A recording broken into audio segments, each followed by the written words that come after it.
got fame.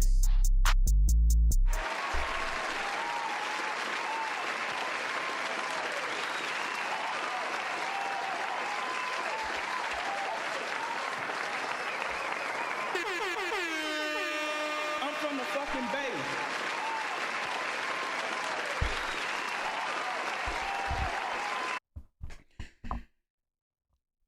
What it do, Fame family? What it do? It's your boy, I Got Fame. Who the hell is in the chat? I see Pink. Where's my chat? Where's my chat at? Why doesn't it pop up? God damn it. Let me see. Let me see. Where am I? Where's my chat at? Nope. All right. Well, who's in there? Pink. Pink's in the chat.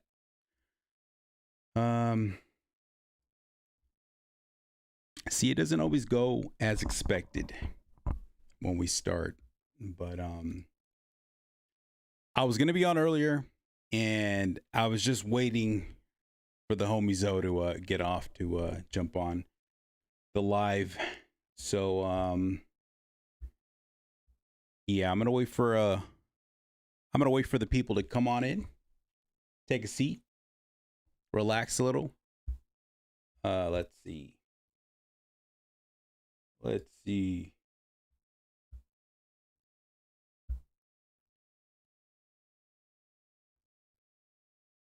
Nope, it's not it.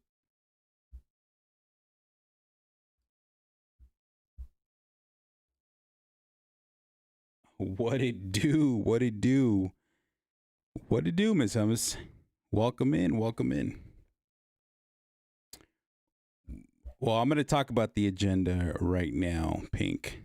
I'm glad that you asked. Let me just pop out my chat here so I can see it. Sometimes it likes to hide. So, yeah. But let's see. Cool. All right. Let's bring up YouTube just in case. All right. A couple things on the agenda today. I'm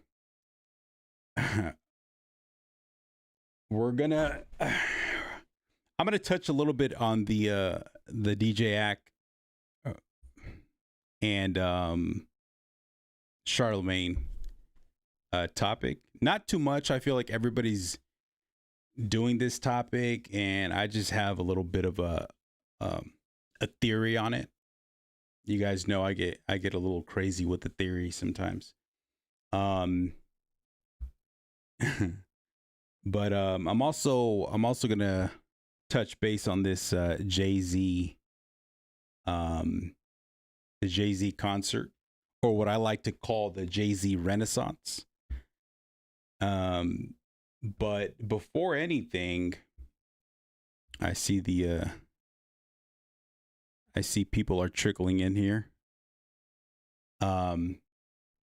But shout out again to the Album Club. I've seen you in a few spaces actually. The Album Club, I gotta subscribe to you. Pink Starburst, obviously a mod in Zoe's channel. A mod here, a couple places. CNI Plus. CNI Plus is the homie right there. He's a mod in a few places as well. Miss Hummus. She's a huge supporter of the content creator space, and she's been very active lately as well. Definitely check her out. Who else? Oh, well, I'm glad that you say that, Pink, because we'll go into the video a bit, the interview. There's two interviews, which is why I'm a bit curious as to why Charlamagne and Akademiks have two different videos. I get it. They both have different channels, but for it to be specific lengths of time, usually when you have an interview like that, that's in depth, you want to show the whole thing. Like if Akademiks is showing a shorter cut, we have to ask the question of why he's having a shorter version of the interview. What did he cut out? I think that's a good thing to kind of determine. I'm not sure if we're going to go into that much length today. I really just wanted to kind of glaze over glaze. Anytime Akademiks is mentioned, that glaze comes up. But I wanted to skim through the video and get everybody's opinion and put out my thoughts on that. Shout out to Daniel Garcia. He's coming in. He is another supporter of many content creators, and I've seen Daniel around probably as long or even longer than I've been around. So shout out to him. Yeah, but before anything, I'm gonna turn off my Discord because I get messages and they can be distracting. But let's see, where are we?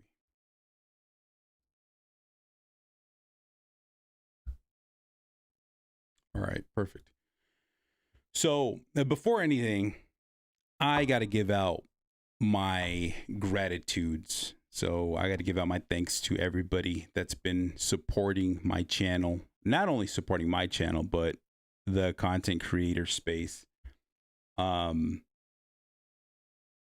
Zoe has always been a supporter, and you got the homie Curtis King, who has also supported this channel from, I think, day one. But recently, and you might have seen my video and a couple of other videos out there, Koala T has been just putting on such a demonstration for content creators that he is the undisputed people's champ of content creation, of YouTube, the hip hop commentator community. He's definitely done a lot for content creators right now. And as much as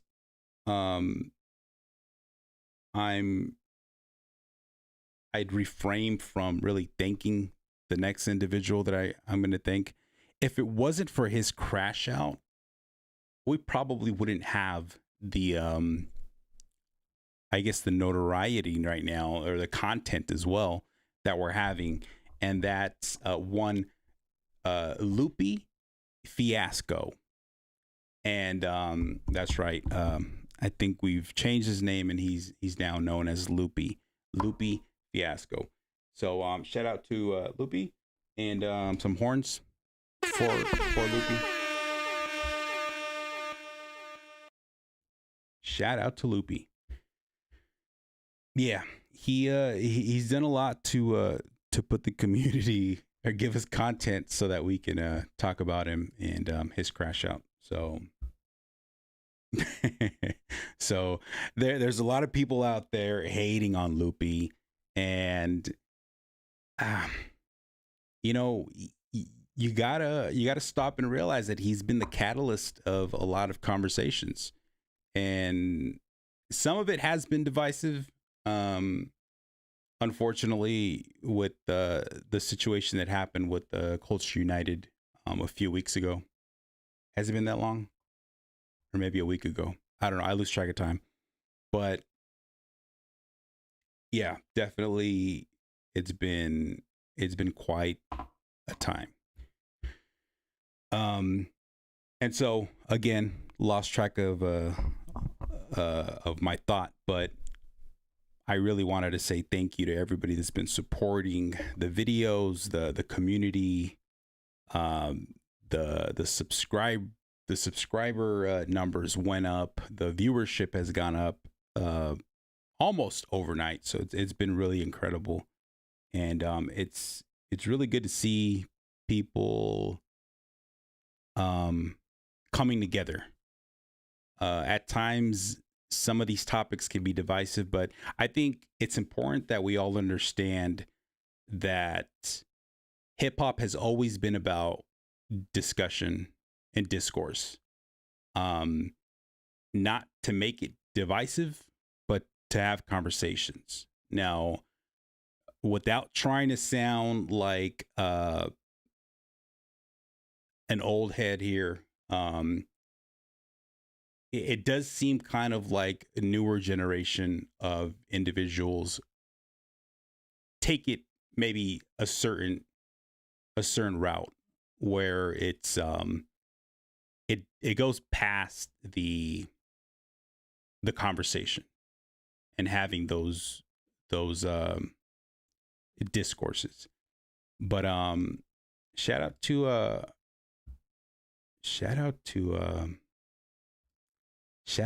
April, AP the Yapper. She and this is the first super chat. That's crazy.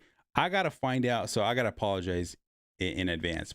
I gotta find out how to highlight these super chats, because moving forward, I definitely want to draw attention to these super chats.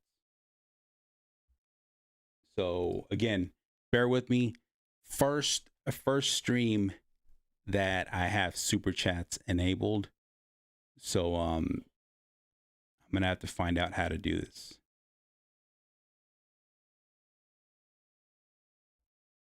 But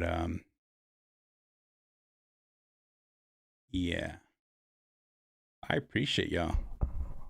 Yeah, April, you're the first super chat. Like I was telling Zoe earlier, we just got on this partnership program. Monetization is occurring, so I'm new to a lot of this stuff. But again, I'm gonna be working this week on trying to get the updated visuals for the new platform that we're on. Appreciate y'all. Yep. Let's see. So I guess we're gonna go into the let's go into this Jay-Z and the concert setup, because it's pretty amazing. You have Jay-Z making this what I call a renaissance back to his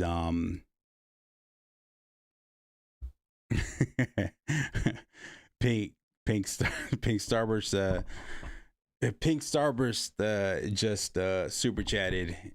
She said, "Hell yeah, taxes," and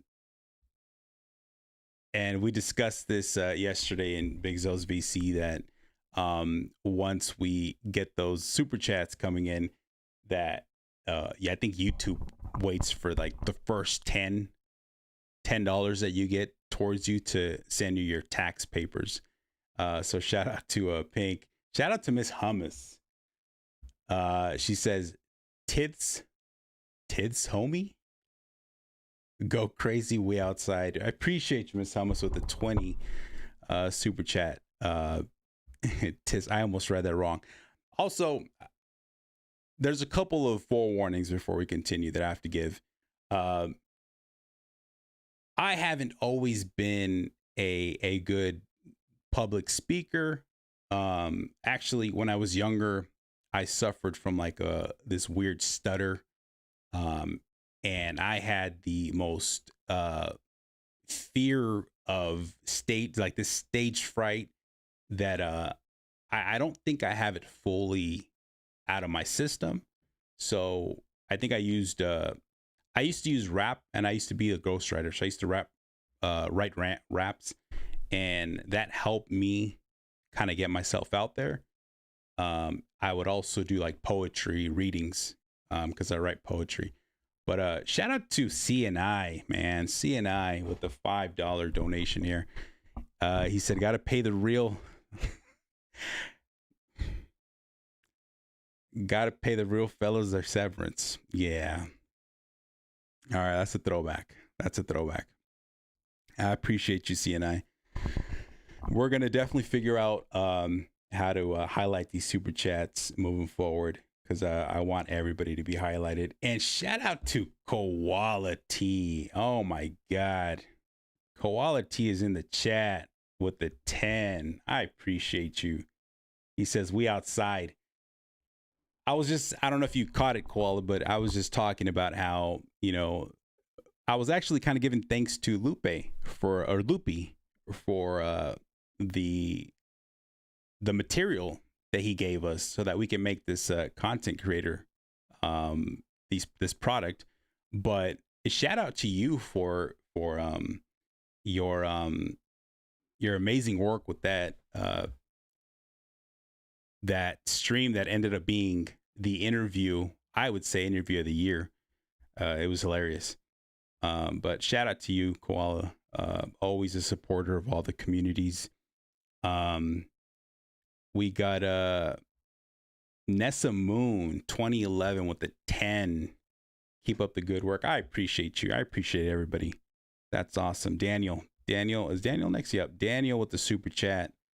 And he's just showing support as always. I appreciate you. We got, oh my God, we got a legend too. Dime a dozen in the chat. That's crazy. That's crazy. Seeing all, we get these artists that are one of a kind, like Dime a Dozen. You have to check out his music and his production. He does a really good job. But not only the artists that jump in the chat, but these content creators. Again, we talked about the Big Zoes. We talked about the Curtis Kings. We got Miss Hummus in the chat too. This is a beautiful time to be in this space, and I'm going to encourage everybody, if you have even a bit of desire to do this, put yourself out there. It doesn't hurt. And you get to see this beautiful community of people that come together. And look, we don't always agree on things. We may have disputes. We may even have beefs at times.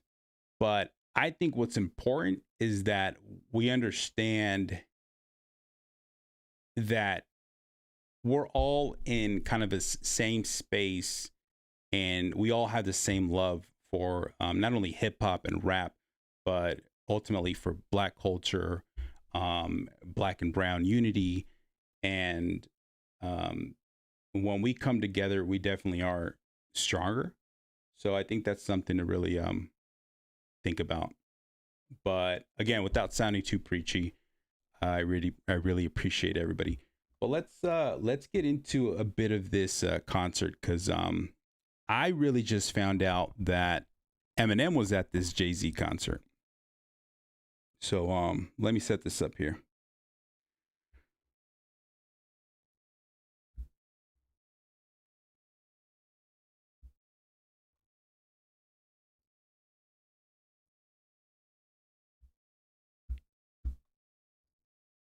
Shout out to everybody in here. Shout out. So yeah, I noticed Eminem was performing at the Yankee Stadium. Now, I'm going to be honest, I've never been to a Jay-Z concert, and it's always been on my bucket list to really attend one. And it just never hasn't happened yet. I feel like at this point, his concerts are very elusive, but I'm hoping that this current run that he's on will lead into a new album, and possibly an actual tour. Maybe this is the warm up. the warm up for a new album and tour. So let's check out Eminem performing. Jesus Christ, the King of these Latter-day Saints here. Shatter the picture of which is that as they came is a mocker of hate, Satan, scatter, break atheists. But that ain't the case, see, it's a matter of taste. We and some people decide to shake as bad as they say he is. A reason you ladder a gateway to escape, media scapegoat. They can be mad today, see, it's as easy as cake. Simple as Crystal and Nixie, while I wait with the pistol and 60 Christians against me. Go to war with the Mormons, take it back with the Catholics and holy water, no wonder they try to. It's just crazy seeing Eminem outside, because he's himself. He's just as elusive as elusive as Jay-Z at times. I got to move things around here. So it's awesome watching him pop out. All right. I got to get better about my setup here though. Everything's just everywhere. What else? Let's see. Jay-Z.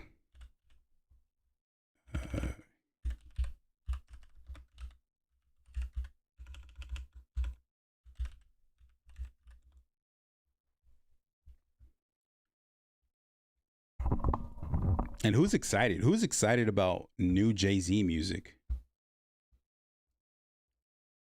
I want to see everybody in the chat.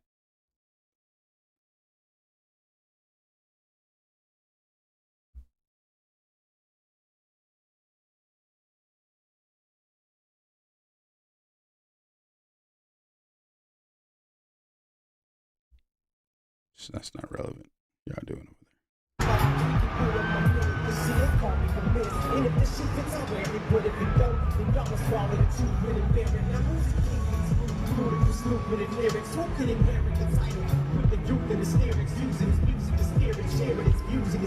I'm not gonna lie. As I get older, Eminem goes further down on my list of just artists that I like. He's not my top 3 like he used to be at one point. I'm not sure if that's with maturity or if that's with other artists just taking those top 3 spaces, but I wouldn't even put Eminem on my top 5. So that's changed a lot. So that tells you how much maybe my taste has matured. There's just a lot of random things on X. That's crazy. But look at the concert though. Thank you all for watching. Thank you. Appreciate you all. Thank you.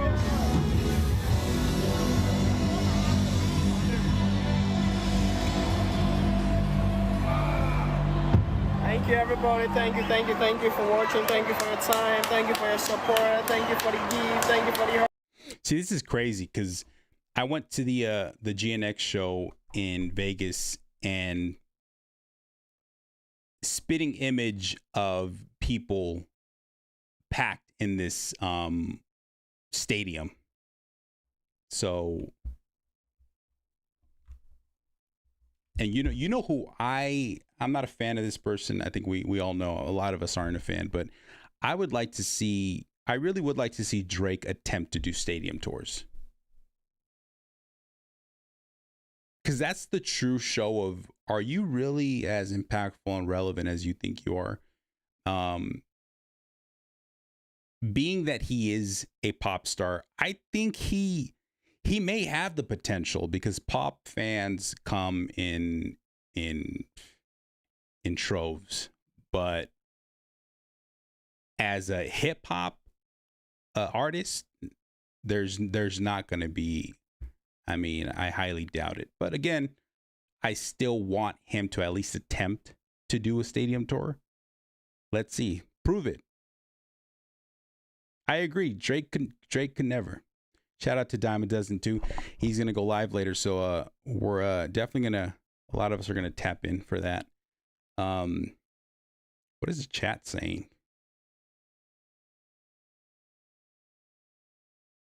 The white man fell off. That's crazy. Yeah, you can't bot these seats. There's no AI involved in these videos. Again, random.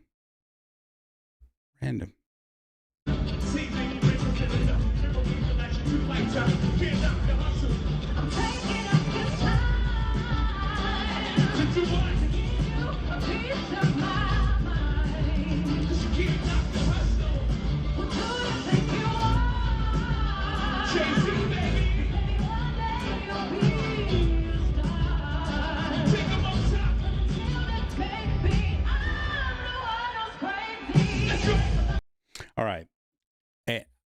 So one thing that I've been noticing recently is there's been a lot of hate towards Beyonce, and maybe there's something that I missed along the way, but for me, Beyonce's top. She's probably one of the best. She's the queen, and we're probably a lot of people are gonna disagree with me. That's fine. We don't have to agree on that, but no, she's amazing. And for her to be one of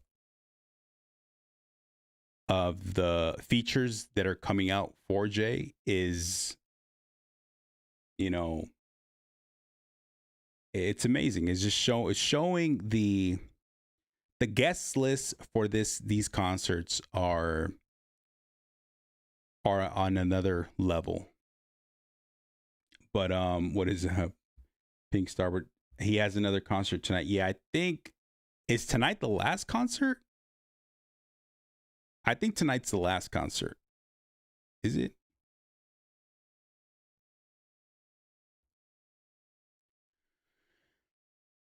see, this is no, I like this. I like the contrast. I think, yeah, so we don't have to be a huge fan of her as a person, I guess. I don't know her as a person. I'd have to do some more forensic psychology to see what type of person she really is. But on the performer side, there's no denying who she is.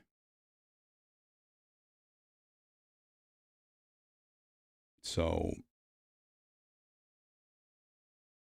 Dime a Dozen, yes, Eastern time. So he's going to be on live Eastern time, and we're not going to be on too long. So hopefully we're all going to be able to catch that.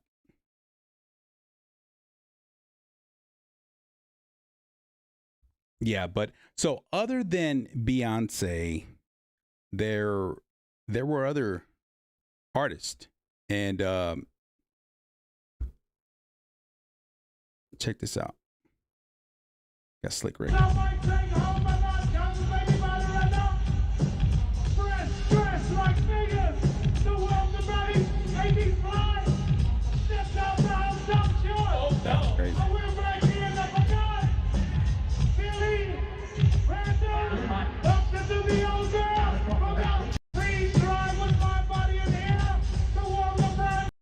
That is crazy because Jay-Z is, I feel, tapping into the very roots of hip hop. He's going back in time and bringing artists like Slick Rick, and then he's tapping into the 90s rappers like Eminem. And I'm curious to know if he's going to have newer artists, or if he's had newer artists. Again, I haven't seen every clip of the concert. I feel like it's been a busy week in the YouTube world, but check this out.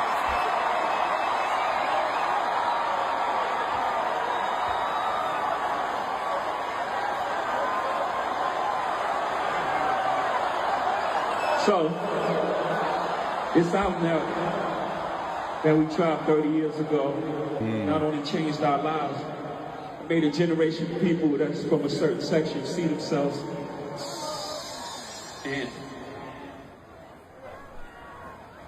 And I know it's a couple people in here for the vibes, you know, like, but tonight we playing Reasonable Doubt.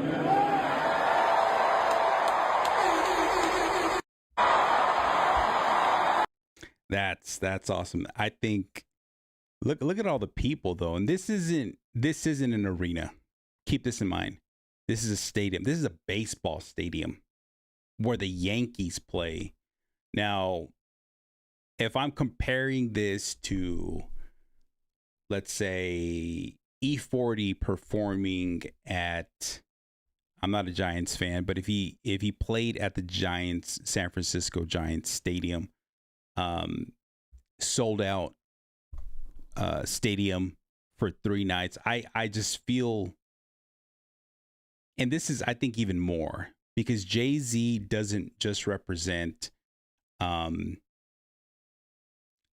he doesn't just represent that region.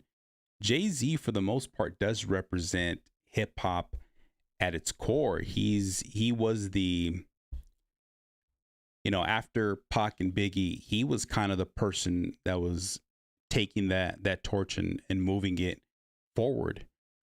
And even before their passings, Jay-Z was doing a lot of work. So it's beautiful to see him coming back.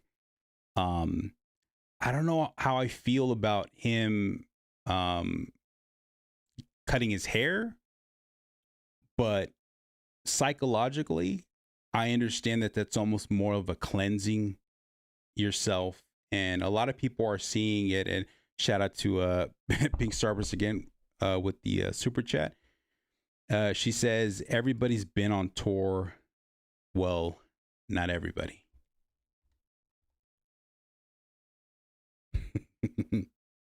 Not everybody. She's got a point there. But yeah, actually Pink the other day brought up T.I.'s concert, and I used to be a fan of T.I. when I was younger. Less as he got older. Some of the things he would say was a little bit off-putting, but his music really still hits, and he has a way of curating his projects. But going back to Jay, that's funny.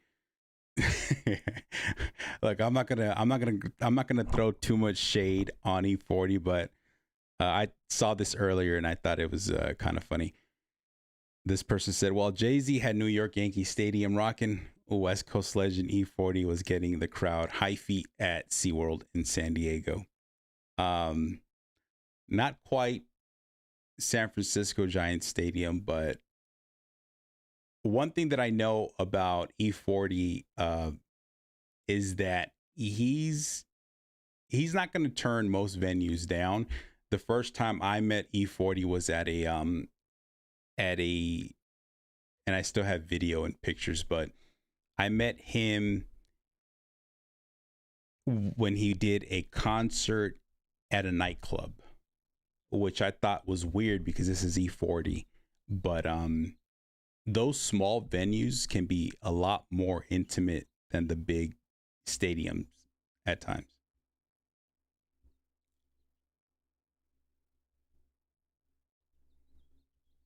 Let's see.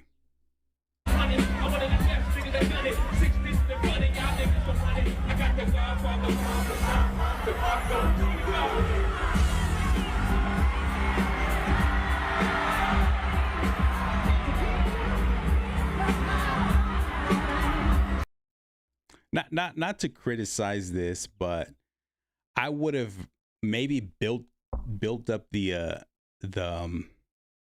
tension a bit more before bringing out Beyonce. This doesn't look like it was set up all that well for her to come out, but she still got a pretty good pop when she came out. I feel like those moments that's why I admire certain artists that can really tell a story in their music. again, shout out to Dime a Dozen. If you've seen his content, he knows how to tell a story in his music, and just like Kendrick does, telling that story in your music is very, very important. We talk about the lyricism versus impact, and which one is more important. And the fact is that you can have a balance of these ideas. It can be balanced. It doesn't have to just be lyricism. We don't have to hold lyricism to this is what better music is. Again, Kendrick is the perfect example because he has the lyricism, he's telling you a story, and also weaving it with the message. Like Mr. Morale, again, Mr. Morale is going to go down as one of the most important albums in the past 20 years, probably. So, shout out to, thank you, Pink. Shout out to Pink Starburst for putting up the Discord link. And, yeah, so, just a little bit of a forewarning. I was working on some programming. Not that I don't know coding much, but the beauty about the internet is that you can learn anything through YouTube. And I taught myself kind of how to code, and I was coding the chat bot that's in the Discord. I can't say that the chat bot's going to be there forever. It's kind of just a test for this chat bot to interact with the community, and it does have a unique personality. So I do warn everybody, he may use some foul language. We'll get that fixed later. He needs a lot of dog training, but he is this Chihuahua that runs around the Discord. Don't mind him. You don't need to interact with him. There's a lot of people in there. Just if you feed him, just careful. He may end up gravitating towards you or whatnot. But again, let's go back to this the stadium concert. You guys on stage, so y'all performing tonight. Let's go.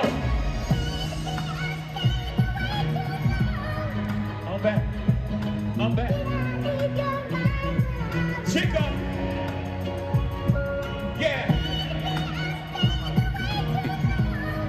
I'm back. Yeah.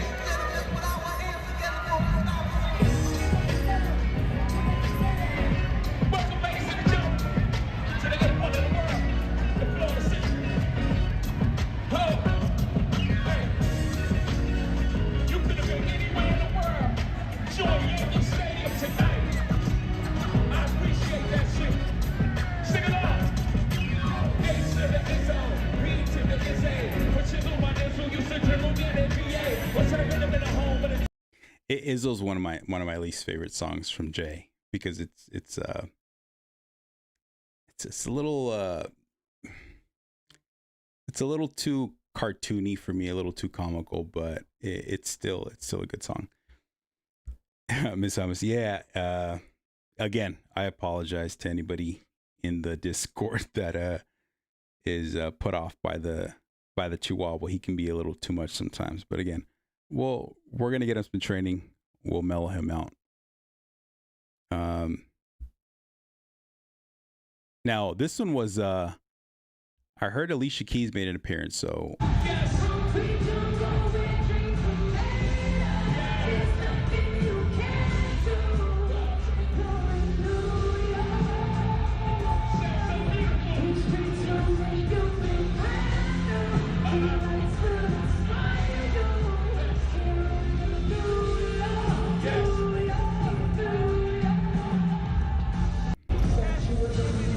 That's amazing. It's amazing to have Alicia Keys. I used to have the biggest crush on Alicia Keys growing up.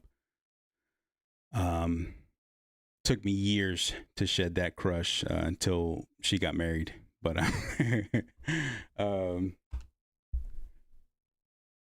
and then every once in a while the Chihuahua pops up in the streams and the videos. I don't know why he popped up right now. That's weird. What else? What else do we got? So this is part of the freestyle. Okay, so this is a good point. I'll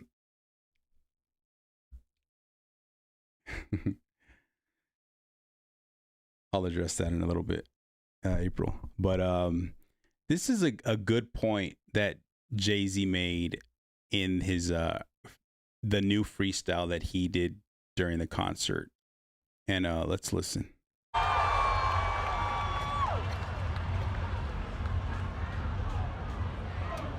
I'm a target. Ain't don't miss that target. No exclusive, they only doing what Apple and Walmart did. You shopping at Amazon or you boycotting? You posting on Instagram? That's meta, boy. Stop that. Y'all know Google on YouTube. You picking and choosing and politicking as usual. So I made a video about this a few weeks ago. And basically everybody was in an uproar about Jay-Z and this whole Target situation. Again, I have to clarify, when I did my research, it's not as if Jay-Z sat in a meeting where he met with Target reps to say, we're going to do this special edition just for Target. What ends up happening is the people that are involved in the marketing and distribution of the album can take direction to maybe come up with a different plan when it comes to certain distributing entities, just like Target. So it just so happens that Target was one of a few that they decided, hey, we're going to charge Target a little bit more. We're going to add a different color of vinyl, and they're going to put it out anyways. We might as well charge them a little bit more, and they can call it an exclusive. But there's nothing added to the vinyl as far as more content in the album. It's basically a different colorway of vinyl. So that idea that Jay-Z partnered with Target and he says it here, if you're so upset that Target, was going to release an album,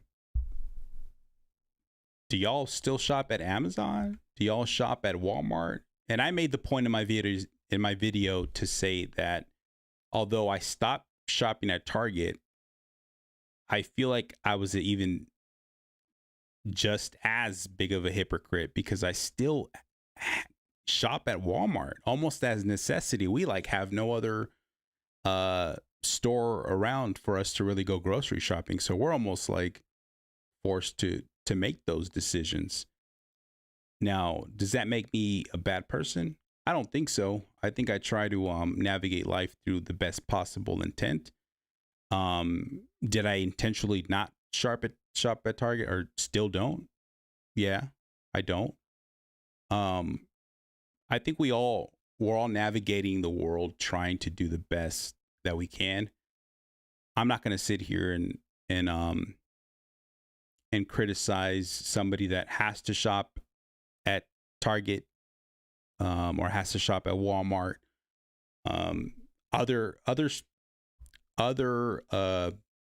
Other places are more of a choice. Like Amazon's a choice of convenience. Then also gas companies. If you put gas in your car and you purchase gas from a gas company,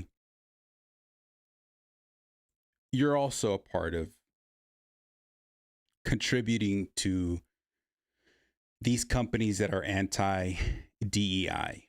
So, I mean, at the end of the day, what's the saying? You can't throw stones when you live inside of a glass house, something like that.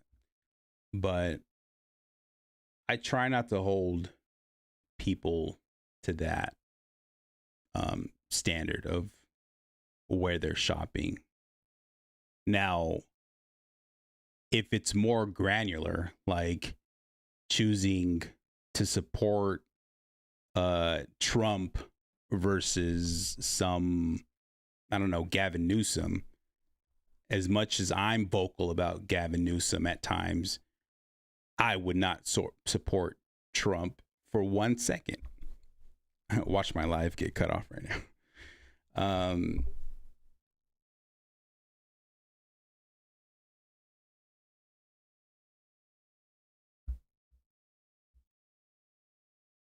That's a great point. Shout out to Costco, but Nessa Moon 2011 says we have to make choices because we don't have $1 billion worth of choices, and says I have left Target and Walmart alone, but I still need Amazon for things. But I live for Costco. Same. See, I don't shop at Amazon as much. I shop at Target because it's, you know, I need those some things. I have a little one. I have a 4-year-old that needs things, and Walmart is literally down the street. So, but yeah, when I can, I'll make the trip and drive further to Costco because Costco has been pretty consistent about how they treat individuals outside of the world, but inside in their companies as well. And yep. Pink Starber says, I get my gas at Costco. I also get my gas at Costco. Tommy Tenderoni, this is sexy smoke. It's all just sexy smoke, right?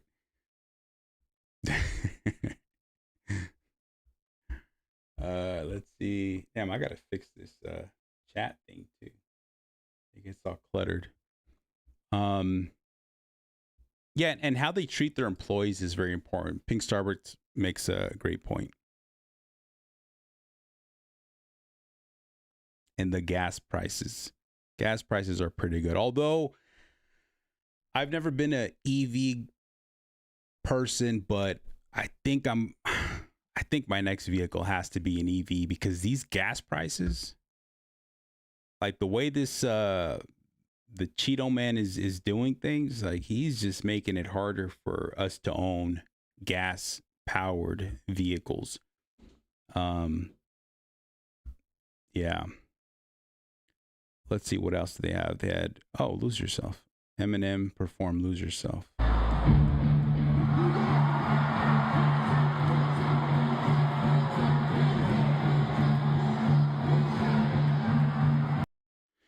I don't know why Eminem would perform Lose Yourself. That's kind of a unique song to perform at a Jay-Z concert. Nessa Moon says Costco got it for a lot of things, gas, food, and their auto service is really good. I've never tried their auto service, so I'm gonna have to look into that. Tommy Tenderoni, I would go hybrid. He says, I have a lot of friends that went hybrid, so I think I would go with hybrid. Hybrid, from what I've seen, tends to be a little bit more expensive, and you know, I feel like we're at a time in the economy where we need to be, especially Black and brown, need to be more conscious of how we're spending right now, because the economy is not that it ever has, but it's not catering to us right now. Unless we're putting in our money into Black and brown businesses, I think we need to be very cautious of how we're spending and how our money is going into a white economy. But I probably shouldn't get too political right now. You guys are going to open a can of worms with me. Pink says, I hate Lose Yourself. Again, like I said, the more I listen to some of these songs that I used to like Lose Yourself, the more I find them cheesy. Lose Yourself is one of those cheesy songs now, like the whole vomit on your sweater, mom spaghetti line. I get like secondhand embarrassment listening to that. Yeah. So Furry B says, I like Lose Yourself as a soundtrack song. Yeah, it's a great soundtrack song. You don't get too many of those that don't sound like it's a like a musical type song. CNI says Jay allows the greats an additional song. I didn't know that. That's pretty cool.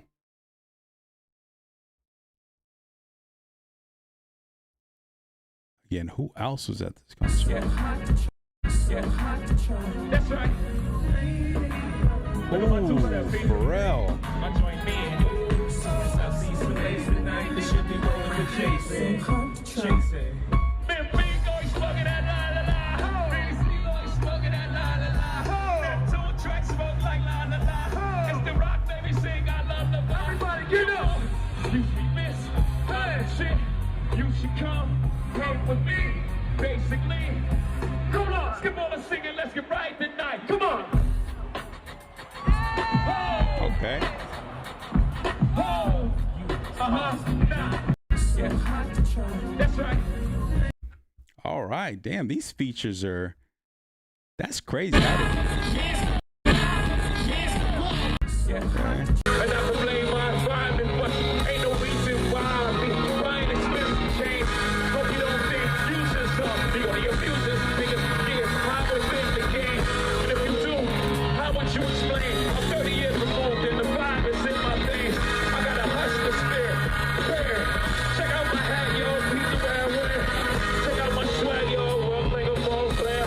No matter where you go, you. Yeah, the original Pink Starber says the remix is okay, but the original Excuse Me Miss is better. I agree. Excuse Me Miss, the original was it was really good. Again, look, this is the legend that is Jay-Z. He's bringing out all people of all walks of life coming together. What's that?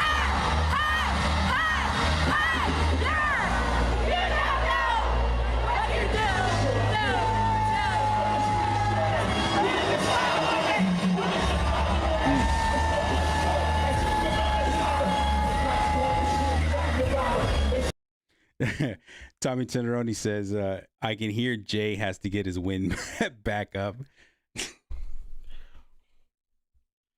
That's fucked up. But look, that's actually a good point, because look what Pusha T and Malice had to do to get back into this Let God Sort 'Em Out run. We saw them working out, getting back into the gym. We even saw, I think Pink just pointed that out. Also, the circle of rappers around Pharrell that are certain. Yeah, okay, never mind. But yeah, you have to get in a specific type of shape to come out again. Kendrick, when he was preparing for the GNX tour, what happened? We saw him out. He was working out. He was training. Concerts aren't like what they used to be. You couldn't just stand there and do the game type where you're just standing there in one spot the whole time. You have to really come out and perform. And I'm not talking about dancing or choreography, but you have to put on a show, because your name is tied to that concert.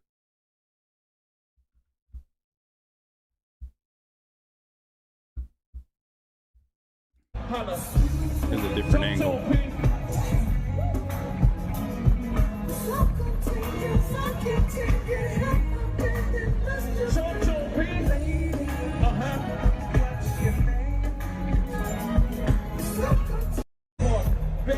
That's another guy that doesn't age one bit is Pharrell. I feel like they've tapped into the fountain of youth, because these guys never age. The uncles are cutting up.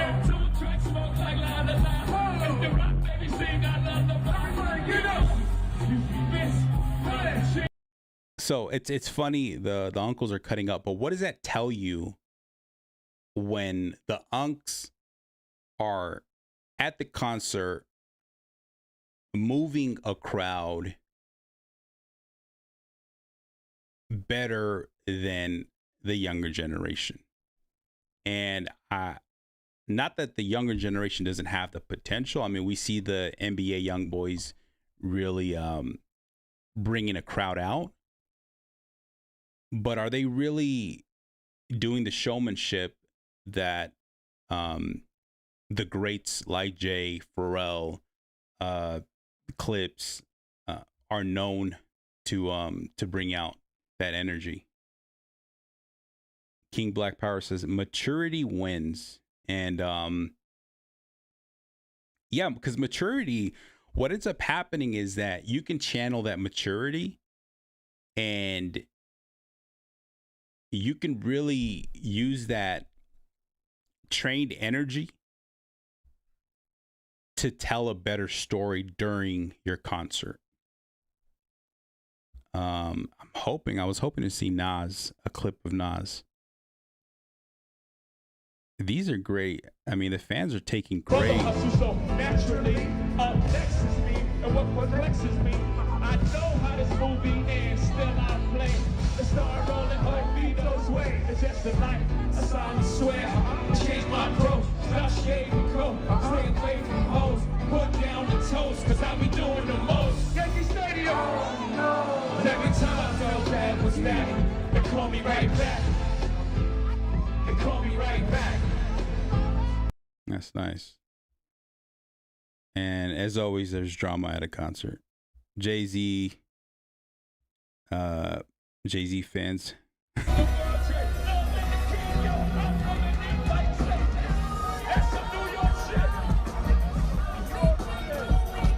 And leave it to the fans. God damn. I want to see Nas. See Nas.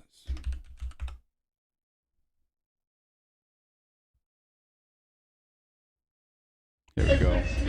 Stop sewing up the blocks to sell rocks, winning gunfights with cops, but just a nigga walking with his finger on the trigger, making up bigger till our pockets get bigger. I ain't the type of brother made for you to start testing. Give me a step and That's great. I heard niggas undressing. Yeah, thinking of cash flow, Buddha, shelter. If I get frustrated, I'ma hijack Delta. In the PJs, bubbling take place. Bullets are strange, yo, bitches is brave. It's like a maze on the black rat. So I got asked yesterday, because I had a discussion about Nas and Jay at the concert, and I didn't see the clip yet until today. But I got asked, when do you think we're going to see Drake and Kendrick at a concert together like that? And my initial reaction is never. Because it's two different. This is two different. These are two different individuals, and that beef escalated to a level that if you knew how Kendrick was brought up and in the environment that he was brought up, that's not something that you do, especially when somebody has said and done the things that Drake has done. There's no way. I think ultimately what led up to the beef was just the reason to publicly be able to say, fuck you, and I hate you, and for these many reasons. Pink. Yeah, see everybody in the chat. The whole chat saying that they're never gonna piece it up. Deluxe the Champ is in the building. He says, I'd see Kendrick and Cole on stage before we see Kendrick and Drake on stage. Yeah. But even then, that's going to be kind of hard because he said, what did he say? If you're pandering to choose a side, let me do it for you. And I feel like J. Cole was pandering. Pink Starburst says, I'll never piece it up. That shit don't sit well with me. Before I take a truce, I'll take them to hell with me. See?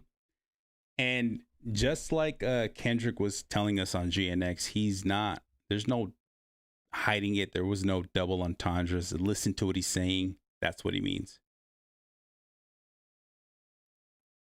Furry B says, I can see Kendrick being petty, and one day in like 20 years after Drake's passing, him having an AI video of Drake on stage with him giving Kendrick his blessings like AI Tupac gave to Snoop. Leave it to fucking Furry B. Yeah, damn it. Furry B has such a visual mind. I just visualize that. But I don't see that ever happening either.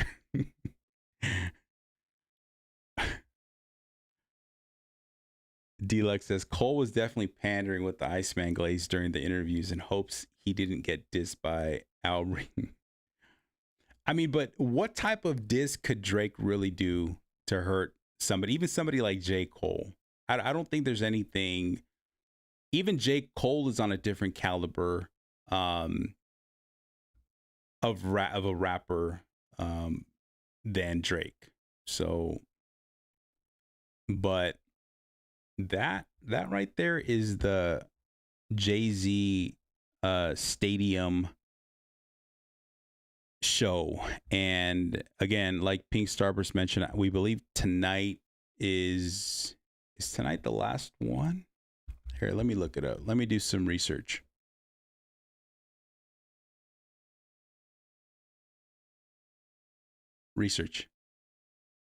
And nothing happened. That's crazy. Yeah, let me do some research here. And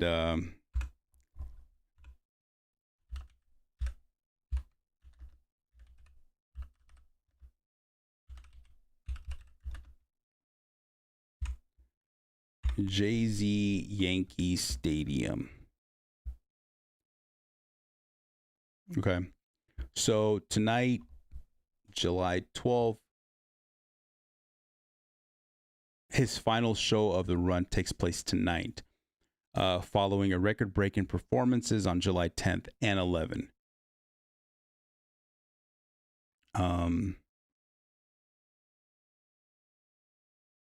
The stadium run titled Jay-Z. Let's see. Let me. Yeah. I gotta.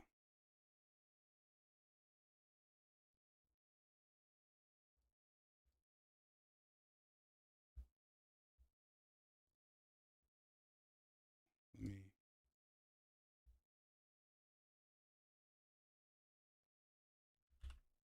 Nope. Okay. Just trying to fix the chat. I feel like the chat's in the way. All good.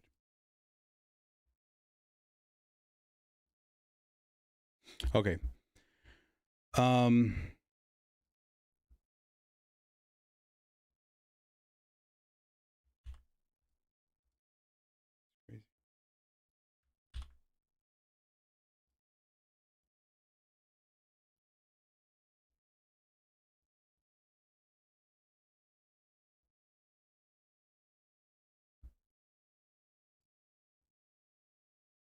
That kind of works a little bit.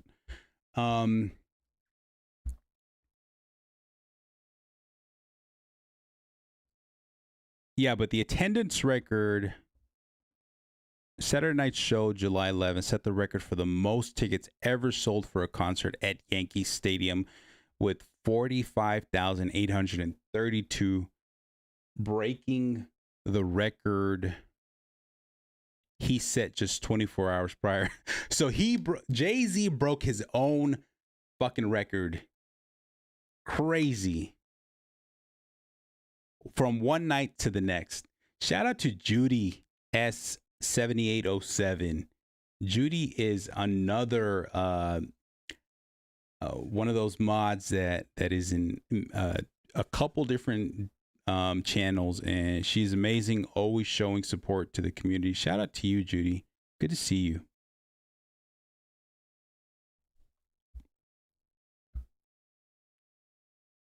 Again, this says surprise guest. Who did we miss? Did we miss anybody? Night 2 featured legendary cameo appearances from Eminem performing Renegade, Pharrell Williams, Slick Rick. Night 1 featured Beyonce, Nas, and Jazzo. Crazy.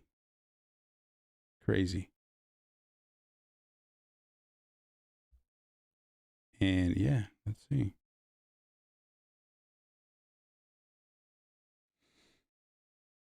So this is just the Yankee Stadium tour. So it looks like he's gonna have more concerts coming up, which I'm excited for. If you have the opportunity to go check out any one of these concerts, I believe that everyone should make the attempt if possible.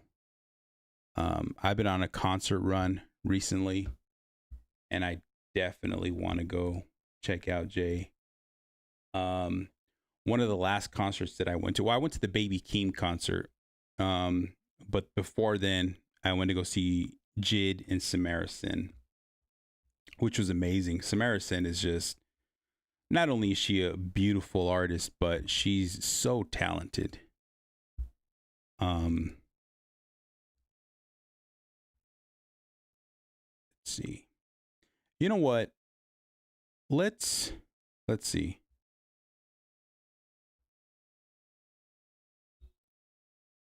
I'm trying to see how to do this. How to do this Akademiks and Charlamagne thing. I don't want to give their content a stream. I know I'm being petty. Nah, I don't really have a problem with Charlamagne. I just don't. So my theory behind this whole Ak and Charlamagne thing is that this is a setup.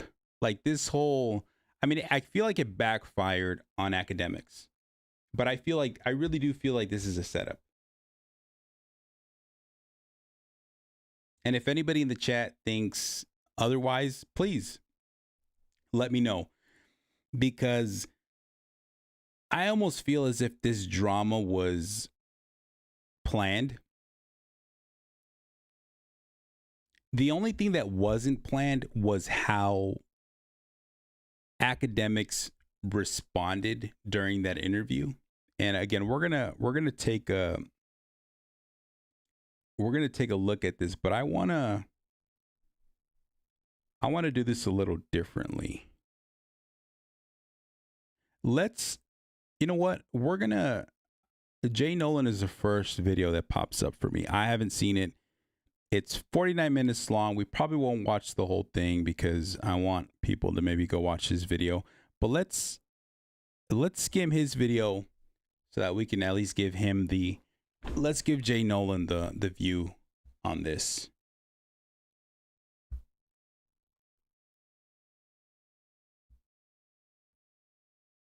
Cowards making other brothers bleed. iPhone 17, niggas living in surveillance. Podcasts every day, no different than Skip Bayless. This my first tape. Let the dirt. Shout out to take this time to shout out to Miss Rec to you.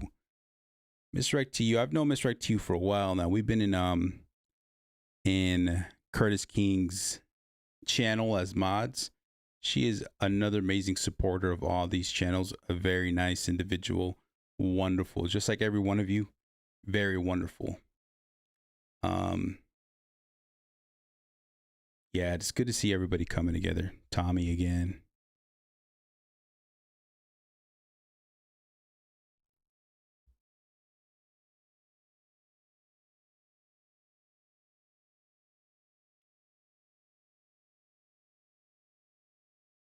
Yeah, Deluxe. Big Zo covered the situation live. I'm not sure if he usually takes a bit of time to cut up the video, but I see Nolan is on Also here. for music, entertainment, commentary, and breakdowns. Hope everybody's doing well out there, man. So, over this weekend, as we've been going through all of the CNI Plus, I agree. updates, concert footage, special guests, and things of that nature. Lupa was nervous to disrespect Nolan. Yep. This debate or this face-off or conversation or whatever you want to call it between. Yeah, because Nolan, if you see his pen ability, geez, man, his pen, he needs to be out there more than he actually is. His product should be out there. He has really good yeah, his songs are just top notch. Works for the DJ That Don't Spin, runs the No Spin TV channel, excuse me, not channel, but online accounts on social media. And of course, the Chat Asian has been doing his best to attack Charlamagne, make him look bad, use his past against him, all of those things, right? Not because he actually believes in what he's saying or that he's trying to be, some sort of help to public interest, but simply to attack Charlamagne because of the DJ That Don't Spin, right? So, just to give a refresher, Charlamagne reached out to the DJ That Don't Spin months ago, letting them know that there was some sort of litigation or lawsuit. I was trying to something coming down the pipeline, right? And he warned them about the Grand Wizard Chat Asian, which I think was very gracious, more gracious than deserved. But he warned him. He's like, hey, I think this guy here is going to get you in some trouble. I think you should separate yourself from him. And I think you should just be very careful about the company that you keep. Only problem is, Charlamagne, you should be very careful about the company that you keep, because the fact that you even communicate and co-sign and act like this dude is even somebody to be cherished or given a fuck about in the culture at large is a indication of bad, poor judgment on your part. Speed it up a little bit. But setting that to the side, the fact that you gave him a warning, it should have been seen as, a kind gesture. Thank you for the update. Thank you for, alerting me about any foreseeable issues in the future. I'll protect myself, right? But instead of taking it that way, he got on stream and starts blabbing, going back and forth, talking about how he's going to take the gloves off and everybody who wants to attack me, I'm going to go against. I'm going to incite a whole media war. I'm down to go against everybody. Y'all know how I play. I'm dirty with it. Blase blah. So as that dog whistle got disseminated to the public, the Chat Asian decided, okay, this is my opportunity to get in the game, right? This is my opportunity to fight back, to fight for the honor of not only myself from Australia, but to also do. Pink says, imagine getting mad at somebody for warning you. Yeah, that goes to show you that Act's mindset, if it's not what he has in mind of the amount of loyalty, if you're not giving me basically the information I need, why are you even warning me? You're not doing nothing for me, which you getting a heads up, that's more than anybody would do. So that goes to show you that at least Charlamagne had that and I'm giving you a head that at least friendly type of relationship with Act. Have all been mentioned multiple times in these stake lawsuits from people who feel like they've been manipulated into losing their money. CNI, that's by stake.us, which is the American version of stake, where you're not supposed to be able to exchange or use real money or lose real money, but they find loopholes in which you can do just that. They're not allowed to be called casinos. They're looked upon as games, but they're playing for real stakes. and there's multiple lawsuits against Stake in multiple states, and these niggas' names have come out in them, along with Aiden Ross. So the DJ That Don't Spin and George have been playing defense, what they believe is offense, and trying to publicly smear Charlamagne. So they've agreed to do a sit down where they kind of hash out their differences, talk about their contrasting standpoints from their respective sides. The DJ That Don't Spin, of course, defending himself, Chat Asian, Drake, and Stake, literally wearing an OVO chain and a Stake hoodie in the conversation. And then we've got Charlamagne basically defending his stance that he's not a Roc Nation puppet, and defending his interest in that casino that Jay-Z was trying to bring, which was ultimately declined, rejected by the city or the state. And it was a nothing burger. But since the DJ That Don't Spin saw his name as part of the investment group that wanted to bring it, he then says, you're a Roc Nation puppet. They're telling you to come out here. They're giving you information. You're being, you're not telling the whole story. And that's why I've been going up against you. Okay. So they're going to debate about a few topics. I refuse to watch the whole thing. It's over 2 hours or whatever it was, hour and a half, 2 hours, whatever the fuck it is. I'm not watching the whole thing, but I have seen that some of the clips have surfaced online, and I've saved a few of those clips to. Hey, this is why I love Jay Nolan, because he doesn't. He doesn't pull any punches. Cool.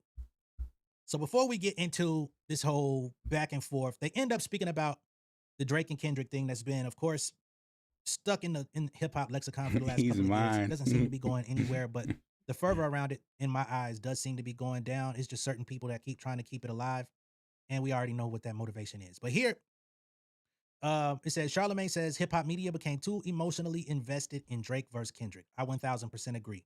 Charlamagne argues journalists shouldn't be writing for artists, while the DJ That Don't Spin admits there was quote unquote no way he was going to let Drake bleed out because he believed the media had gone beyond covering a rap battle. So he jumped in with his parachute on and said, I'll take the shots if he don't want to, as a grown man. These days, what online is, because now everything they try to throw me into, they throw Drake into like we're teammates, right? Drake's my man. He gave me a chain like, that's my man. But you know, I was just a big fan of his. I supported him doing some really tough moments in his career. That's why I got to check. Okay, I'm talking about same over here. Okay. I've never liked Drake's music. You know that. All right, bet. So who could pay me to hate Drake? We never said that. But what I'm saying is that now the internet is breaking where there's teams. And I think that's silly. Well, it's not about if it's silly or not. Is it happening? These days, you're realizing the people who are super pro Jay-Z, they're usually shitting on Drake. The people who are usually pro Drake, they don't give a fuck about whether it's Kendrick or... Well, shouldn't we be better as media personalities? Why do we fuel that? Like, we should know that, hey, you can have your opinion about an artist. I can have my opinion about an artist. That don't mean the fan bases got to hate each other. That's some Republican Democrat shit. Yeah, but all this, I told you, it started with Kendrick and Drake. That's hip-hop dumb, is never... You help fuel that too. How I help fuel that? You help fuel that divide. Because keep in mind, the first time George was mentioned, they pulled up on me at a concert. Because instead of just letting Drake get belt to ass, right? You think I'm letting my man get jumped? I know. That's crazy. Y'all were trying to get... But instead of just let the there was a lot of coward niggas in media. But let the rappers rap. Like, listen. No, it was bigger than that. Okay. Because a lot of people at that point, like, I know that feeling when niggas think you done, and niggas feel like it's okay to kick it back in. And, okay, Drake, we get it with the battle, right? Drake and Kendrick. But I seen media personalities gloat. Maybe they wanted an interview, or maybe they were promised an interview. And that was the moment they're like, all right, fine, we got him. So they picked That's life. Okay, no, it's cool. So, all right, so cool. So they picked their side. What I'm saying is that, not because my man bleeding out, I'm going to be like, all right, I'm going to be on your side now. No, we fight for the end. You don't have to be on no side. You still a Drake fan. Objectively, you could say, yo, Drake lost the rap battle. It don't matter. Drake gonna still be Drake. That's what I said. The entire media was kicking his back in, and what I said is... He got beat. If somebody walked in here right now, if two guys walked in here and jumped on me and you, and we got our ass kicked, the internet would be gloating. They'd be like, finally, somebody fucked up DJ Akademiks, somebody fucked up Charlamagne Tha God. That's the way the game goes. It was more than just about the rap battle. The narratives, too. It's the reason why you even suing. Okay, I got to stop it there for a bit, because what I'm noticing is Hack is taking this very personally. Like, psychologically, just like Pink Starber says, he's taking it as, that's my man. And you attacking him, they're breaking his back in. And I feel for him. So Akademiks almost has to go into that Fox News mode where he has to paint now this narrative. instead of reporting like Charlamagne said, just report what's going on. You don't need to, that can be your boy and whatnot. But the moment you start taking sides, it does start becoming like a news media situation where your Fox News that is paid by Drake or in this case Trump, and you're having to do PR for the guy. So that's the sentiment that I get from academics trying to defend this guy. Ms. Rex, you says he got the stick beside his man. Pink Starver says he's a side chick. Remember, Drake has a couple of side chicks. Like, I didn't like that. Because the reality is, it's a rap battle. They both said foul shit about each other. They both said the foul shit. But let me ask you a about each question. This is when I think people start realizing how powerful the media is, right? Did any of those narratives that came from the battle, because I think people like you would want the audience to believe that Drake legit just like, you know, took 2 years before this Iceman situation that he's, you know, just back number one again, just because a rap battle. No, there was narratives. That's another false narrative. There was narratives that spawned. He didn't take no time off. No, it's not about time off. Okay. What I'm saying is that he's back like he's never missed a step, in my opinion. He never went nowhere. Okay, but you're not. We're acting like the Party Next Door album didn't have bops on it. You're right. I'm not saying that. What I'm saying is that for 2 years, because of the battle and the fracturing of the fans, and also a lot of the media going against him, every negative, there was a time where negative campaigns or hate, you know, things against Drake just didn't work. You know why? Because people were like, nah, that's not Drake. Everything negative said about Drake afterwards worked. You know why? Worked how? What do you mean worked? When you say worked, what do you mean worked? The people were carrying on these narratives that was driving almost like groupthink about him and his entire career. Have you ever heard the quote, even dirty water makes flowers grow? So people can say negative shit about, they say negative shit about you all the time. Has that stopped your career? No. People say negative shit about me all the time. Has that stopped my career? People say negative shit about Drake. Has that stopped his career? Okay, well, they say negative shit about Jay. And the crazy thing about it, the crazy shit people say about y'all got in common. They think all three of y'all motherfuckers is nasty, weird niggas. You know what I'm saying? So y'all should be the ones to tell Drake, hey man, this shit really ain't hitting on nothing, because people say this shit about us all the time. Whether true, whether not, whether somewhere in the middle, it ain't stopped no show yet. Till a motherfucker get locked up, and that's the truth of the matter. You know what I'm saying? Until a motherfucker get locked up, these niggas shows, these niggas motion does not stop. They haven't lost no corporate endorsements, sponsorships, opportunities, nothing. And they all got the same allegations. Drake, Ak, and Charlamagne.